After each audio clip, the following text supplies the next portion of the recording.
Olá, minha turma querida do primeiro ano do Colégio Estadual de Paula Lima, tudo bem com vocês? Professor Thaleson mais uma vez aqui na área para poder gravar mais um videozinho a respeito de uma das trilhas do caderno de aprendizagens lá da Secretaria de Educação. Dessa vez eu estou gravando um vídeo sobre a trilha 3, que fala sobre deslocamento, distância e tempo para o primeiro ano do ensino médio, tá bom? Então vamos nessa aqui entender um pouquinho disso, beleza?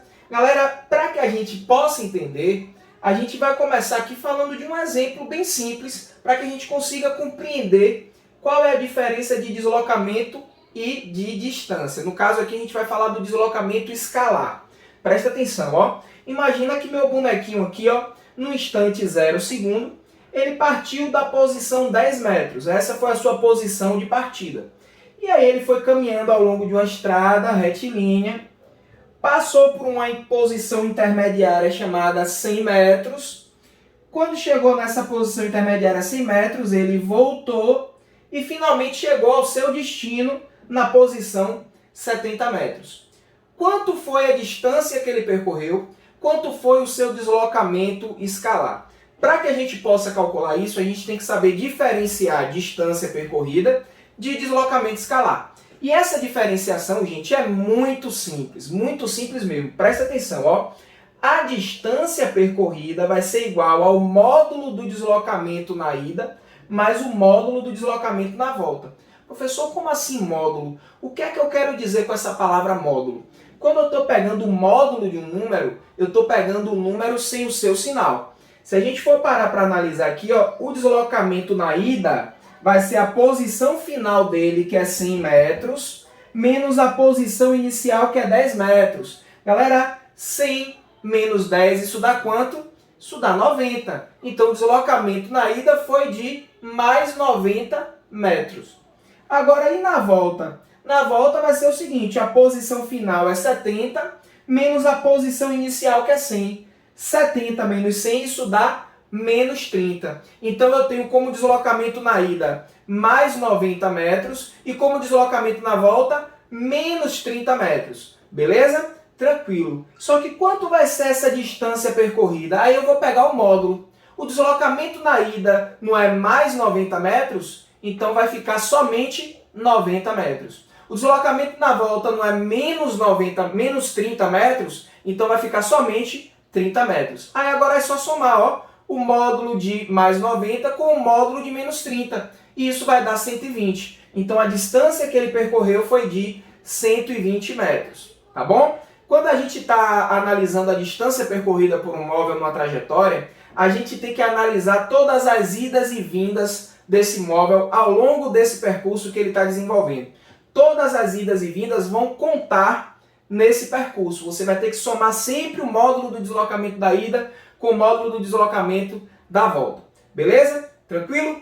E o deslocamento escalar, professor? Como é que eu calculo esse deslocamento escalar? É simples. Basta eu somar, sem mexer no sinal, basta eu somar o deslocamento na ida com o deslocamento na volta. Então, nesse caso do nosso exemplo, o deslocamento da ida foi quanto? Mais 90 metros. E o deslocamento da volta? Menos 30 metros. Então, mais 90 menos 30, isso vai dar mais 60 metros. Resumindo, o deslocamento só depende do lugar de onde você partiu, da posição de partida, e do lugar onde você chegou, ou seja, a posição de chegada. Professor, então isso quer dizer que se eu quisesse calcular o meu deslocamento escalar aqui, pegando o 70, que é a posição de chegada, e subtraindo do 10, que é a posição de partida, eu poderia fazer isso? Perfeitamente, você poderia fazer isso sim. Se você teve esse raciocínio, você está certíssimo. 70 menos 10, isso dá também 60 metros. Perceberam aí a diferença entre deslocamento escalar e distância percorrida? Se teve alguma dúvida, deixa um comentário aqui embaixo nesse vídeo que a gente vai dialogando e trocando uma ideia sobre isso. Beleza? Tranquilo? Vamos para a próxima parte da aula. Galera, nessa parte agora da aula, o que é que eu vou fazer? Eu vou mostrar para vocês qual é a diferença entre rapidez e velocidade escalar média. Gente, quando eu quero calcular a rapidez de um móvel, eu tenho que usar a distância que esse móvel percorre e dividir isso pelo intervalo de tempo que ele gasta para percorrer essa distância. Então a rapidez vai estar sempre associada à distância percorrida. Já a velocidade escalar média ela vai estar associada sempre ao deslocamento escalar. Velocidade escalar média vai ser deslocamento escalar dividido pelo intervalo de tempo.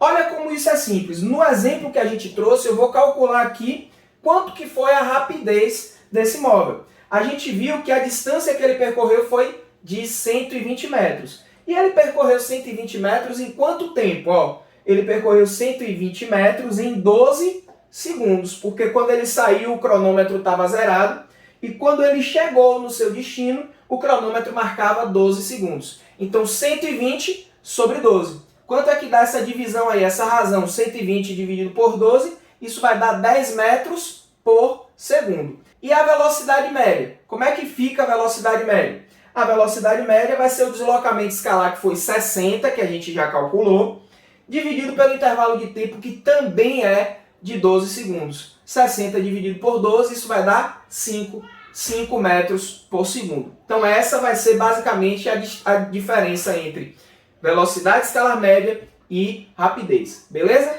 A gente mede no Sistema Internacional de Medidas rapidez e velocidade escalar média em metro por segundo. Só que aqui no Brasil e em alguns outros países também que tiveram uma certa influência de alguns países da Europa, a gente usa também muito comumente o quilômetro por hora, que é inclusive a unidade de medida que a gente utiliza para regulamentar a velocidade nas rodovias. Então, o quilômetro por hora também é muito utilizado para você medir rapidez e velocidade escalar média. Qual é a equivalência de metro por segundo para quilômetro por hora?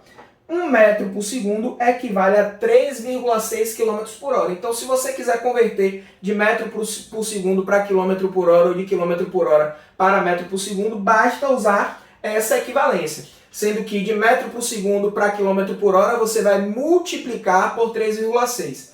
E de quilômetro por hora para metro por segundo, você vai dividir por 3,6. Tranquilo, galera? Beleza? O recado está dado, espero que vocês tenham gostado. Qualquer dúvida que vocês tiverem, podem colocar nos comentários aqui desse vídeo no YouTube ou então na nossa sala de aula lá do Classroom, beleza? Um grande abraço para todos vocês, fiquem protegidos e até a próxima!